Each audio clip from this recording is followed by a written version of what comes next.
Não sei se eu poderá me responder, tenho quatro perguntas a fazer. Há uma orquestração entre movimento de esquerda, projeto de governo único, religião única, etc. Mas há um maestro, quem é ele? É um grupo de pessoas ou uma só pessoa? Olha, isso aí, Eduardo, a sua pergunta é mais difícil do que parece, porque nós temos que ver que não existe ação histórica. Ninguém pode influenciar a história se as ações dele se prolongam apenas pelo prazo de duração da vida dele. A influência histórica é um negócio eminentemente póstumo. Então, isso quer dizer que o indivíduo como tal, ele só consegue produzir efetiva ação histórica quando ele cria as condições da sua própria reprodução, por assim dizer. Então, isso quer dizer que quem pode ser o sujeito agente da história? Só aquelas entidades e organizações que conseguem produzir ao longo de muitas gerações tipos que permaneçam fiéis aos mesmos objetivos. Então, por exemplo, as grandes religiões elas conseguem isso. Você vê, né, Moisés lá, 5.000 anos atrás, subiu lá no Monte Sinai, recebeu lá a lista dos mandamentos, então os caras estão faz 5.000 anos, estão seguindo mais ou menos aquilo. Mais ou menos também, né? Tem uns que dão para trás, né? Tem uns que saem, entra no Partido Comunista, né? Entra no Partido Comunista, mata um monte de judeu, depois vai lá pedir socorro na sinagoga. E o porra do rabino, às vezes, dá. Você tá entendendo? Mas, de modo geral, o pessoal está seguindo aqui. A Igreja Católica também tem a continuidade. A maçonaria tem continuidade. O Partido Comunista tem continuidade. Fora isso, não é possível. Então, vamos dizer, nenhuma ação humana, histórica, tem assim, um maestro individual. Isso é impossível. Porque sempre tem que ter a continuidade.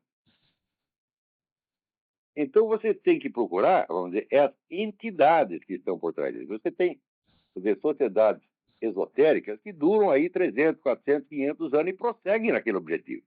Por exemplo, eu estava lendo agora mesmo sobre um tal de Abade Roca. Abade Roca nasceu em 1830.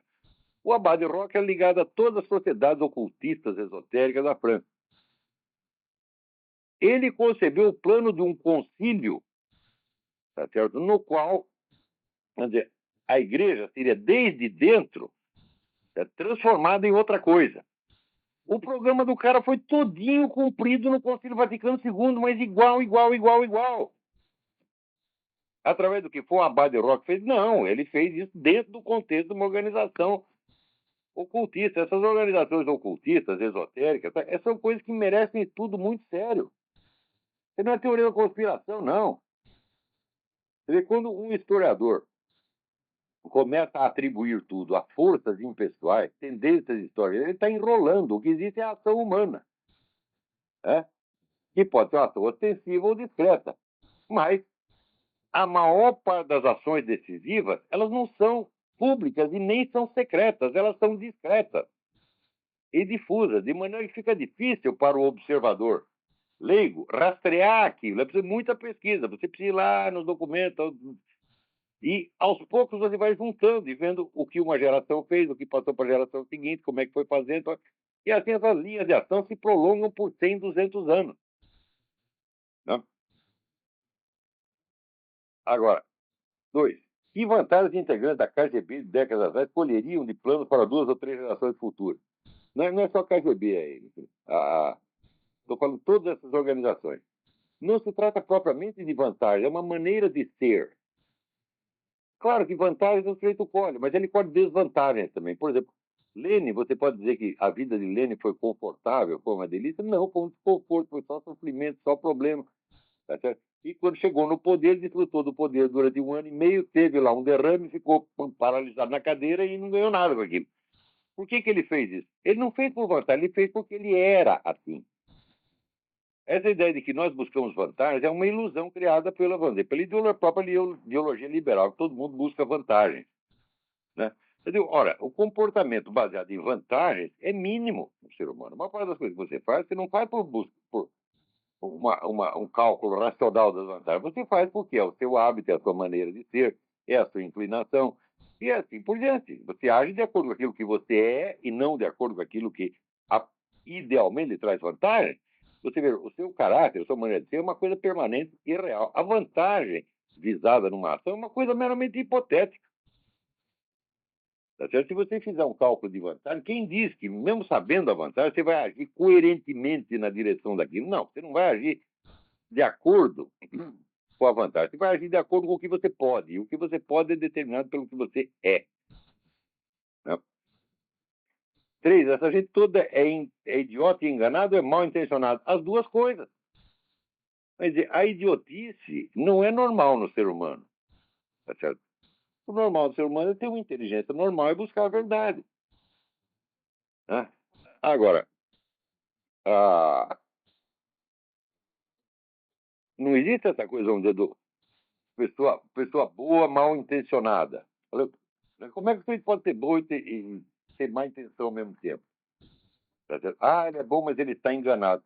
Como pode ter um homem bom que não tem amor à verdade? Como pode haver amor à verdade sem busca da verdade? Você vê, todas essas pessoas que participam desses movimentos, elas entram nisso quando tem 15, 16, 17 anos, não tiveram tempo de examinar aquilo nem por 30 minutos. E já aderiram e dão sua vida àquilo. Que amor à verdade tem esses camaradas? Nenhum. Eles têm amor ao seu próprio ego. Eu, quando era moleque, entrei numa organização comunista, entrei porque era idealista, porque tal, né, queria salvar os pobres. Não, entrei por vaidade como todos eles. Eu queria ser alguém na vida. E ser no Partido Comunista me dava um certo reconhecimento entre os membros do Partido Comunista, me dava aquele sentimento de participação, aquele sentimento de patota, que é uma proteção psicológica formidável. Isso, eu descobri que eu fiz isso porque eu era um filho da puta. Os outros todos também eram filho da puta, fizeram pelo mesmo motivo, só que não descobriram até hoje, alguns estão se enganando até hoje. Como pode haver bondade e auto-engano ao mesmo tempo? Qual é o primeiro mandamento? Amar a Deus sobre todas as coisas. Deus é a verdade. Se você não tem amor à verdade, você não busca a verdade, porque a verdade não é uma coisa conhecida assim, naturalmente, sem esforço, e ela custa muito esforço. Então, o que interessa não é o conhecimento da verdade, mas o amor e a busca da verdade. Você tem a obrigação de buscar. Se você não busca, então você não vem dizer que o sujeito é bom. Existe alguém com o mesmo conhecimento, proficiência e lucidez que o Olavo de Carvalho, só que na esquerda? Existe alguém com conhecimento muito mais que eu e proficiência muito maior do que eu. Mas lucidez, não. Tá certo? Porque esses camaradas são cultores das trevas. São satanistas.